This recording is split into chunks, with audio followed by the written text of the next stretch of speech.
À l'acheteur et je me faisais ramener par des amis. Normalement, on devait passer encore la nuit à Pornichet et partir que le lendemain. Et en rentrant, donc Vincent m'a dit allez, on part. Dans 1 heure, on est parti. Donc, je n'ai même pas eu le temps de penser vraiment au départ. On a tout de suite été dans les manœuvres. Et la première journée a été très dure. Parce qu'on a eu donc un vrai coup de vent. Il y avait des entrées d'eau partout dans le bateau qu'on avait peu en main. On se gelait, on avait le mal de mer. Tanguy disait moi je veux rentrer à Nantes, je ne veux pas partir en bateau. Bon, en moi-même je me suis dit mais dans quelle aventure on se lance, c'était vraiment très dur. Et puis dès le lendemain, donc dès le 2e jour, il a fait très beau, on s'est remis les estomacs en place, on a pêché un premier poisson, bon donc le moral est revenu et après on était à mariner et tout s'est bien passé. Le Fleur de Tendresse touche d'abord l'Espagne, ensuite très rapidement, l'équipage met le cap sur Madère. Cette première véritable escale laisse un beau souvenir à la famille entière. Fin octobre, le Fleur de Tendresse reprend la mer jusqu'aux Canaries. Noël 91 est fêté au Cap-Vert, grande impression de dépaysement. Autre moment très fort, la traversée de l'Atlantique. Après 15 jours de mer, le voilier atteint les Antilles. L'équipage du Fleur de Tendresse remet les voiles en mai pour gagner la côte est des États-Unis. Naviguer sur les canaux intérieurs de la Caroline du Nord au Maine reste un beau moment du voyage. Le jour de l'arrivée à Saint-Pierre, le calendrier affiche 6 août 92. Une longue navigation pendant laquelle le Fleur de Tendresse s'est bien comporté, ce qui donne l'occasion au capitaine de ne pas regretter son choix. On rêve toujours d'un bateau neuf qu'on aurait fait construire sur ce propre plan et tout. Mais on voulait avoir surtout pouvoir couper le budget en 2 parties. Donc un bateau d'occasion, c'est quand même beaucoup moins dispendieux. Donc il nous a coûté 600 000 francs et on a pris à peu près la même somme pour naviguer. Donc on avait tablé sur un budget de 3 à 4 ans. Vincent est de ceux qui vont au bout de leur rêve. Un rêve qu'il a pris le temps de construire et que rien à aucun moment n'a pu entraver. Les rêves d'adolescents sont souvent les plus tenaces. Ça a été une image flash mais un jour à la télévision, en voyant un bateau rentrer à La Rochelle. C'est ce jour-là où j'ai eu envie de monter sur un bateau. Donc ça a commencé par des stages de voile au Glénan. Et puis petit à petit, j'ai eu envie d'avoir mon bateau, de construire mon bateau. On a construit un bateau, je me suis marié, j'ai eu des enfants. Ce bateau qui s'appelait le Ticeno a disparu en Méditerranée et a été pillé. Donc le projet a été ralenti. On a travaillé pendant 7-8 ans à reconstruire une maison, puis ensuite on est reparti, on a revendu cette maison, on a acheté ce bateau pour se trouver aujourd'hui sur Saint-Pierre.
Si on fait le bilan de l'hivernage à Saint-Pierre, personnellement, je dirais qu'après avoir pesé le pour et le contre, c'est plutôt positif, mais ceci dit, nous ne sommes pas fâchés de repartir parce que ça s'éternise un petit peu en longueur et on commence à fatiguer un peu d'être raqué et de vivre un peu une petite vie routinière. On a très envie de reprendre le large.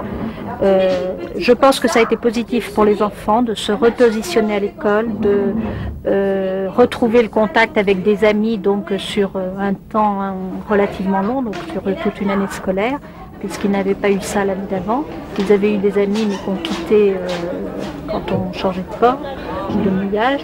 Donc pour les enfants ça a été très positif. Pour Vincent et moi ça a été positif en ce sens qu'on a connu beaucoup de gens très différents les uns des autres. Ça nous a permis de connaître des modes de vie différents, des styles de vie différents. Donc c'était une ouverture assez importante, mais je pense qu'il est bon que nous partions maintenant voir autre chose. Nous avons donc maintenant une troisième fille en la présence d'une petite chienne labrador, donc Lola, qui est arrivée à bord il y a vers Pâques, je pense, 2 mai, que les enfants ont récupérée sur les quais, qui étaient abandonnés. Alors au départ, on s'est laissé un peu avoir, on leur a dit d'accord, nourrissez-la, mais gardez-la sur le quai. Et puis comme elle suivait les enfants à l'école et qu'elle se perdait, à chaque fois c'était un drame. Donc Vincent a dit bon ben ok, mais vous la descendez uniquement à l'intérieur, sur le pont. Et puis un jour, pendant une tempête de neige, moi j'ai eu pitié du pauvre chien qui se gelait sur le pont, je l'ai fait rentrer à l'intérieur et à partir de ce jour-là, elle est devenue complètement le chien du bateau et prend une très très grande place maintenant et donc va changer beaucoup de choses, je pense, dans notre vie de marin parce que ça va présenter certainement quelques contraintes, mais les enfants sont vraiment ravis de cette nouvelle présence. C'est en mer que la famille de Neuville trouve son meilleur équilibre, portée par la seule musique du vent et des vagues. Concentré à tour de rôle sur sa responsabilité de marin, chacun participe à la vie du bord, à la navigation, aux manœuvres comme au quart. L'harmonie se crée d'elle-même dans la perspective d'une nouvelle destination. Sans doute parce qu'il laisse la notion de temps sur le quai à chaque départ comme un élément appartenant à la terre ferme, tous, parents et enfants, s'accordent à dire que les journées passent vite entre ciel et mer. Cette famille heureuse de ses choix, toujours décidée à profiter d'une vie ouverte au monde, poursuit son idéal à bord de sa maison à voile, qui rebondit sur les vagues, terrain illimité de son aventure.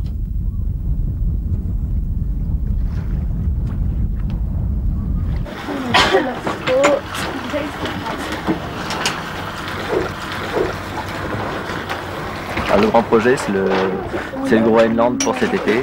Donc départ courant juin pour tourner sur le Groenland pendant juillet et août.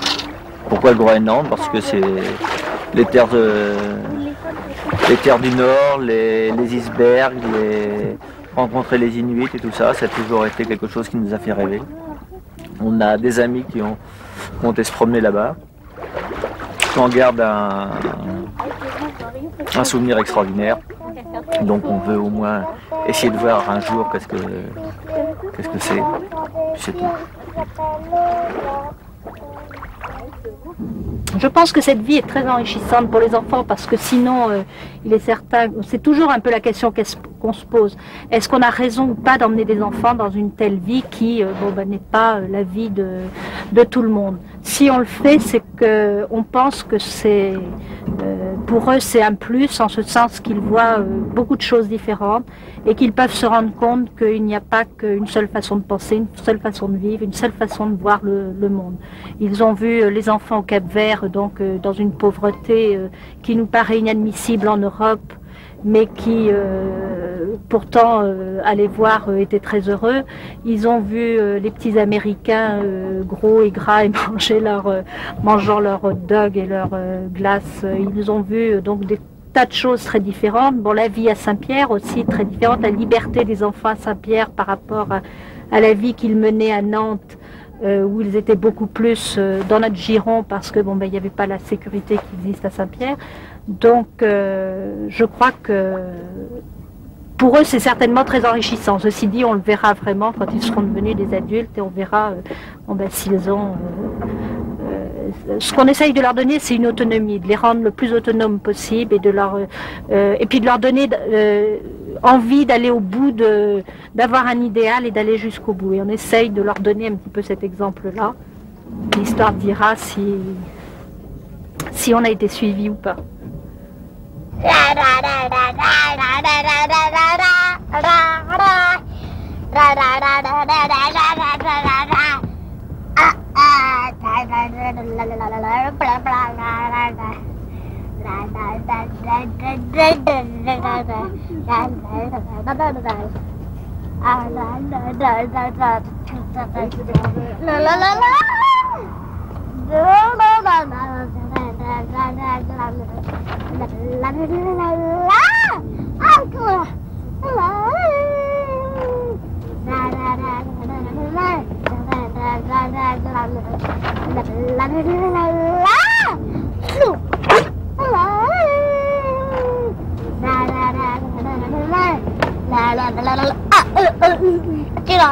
Till off, till music, finish.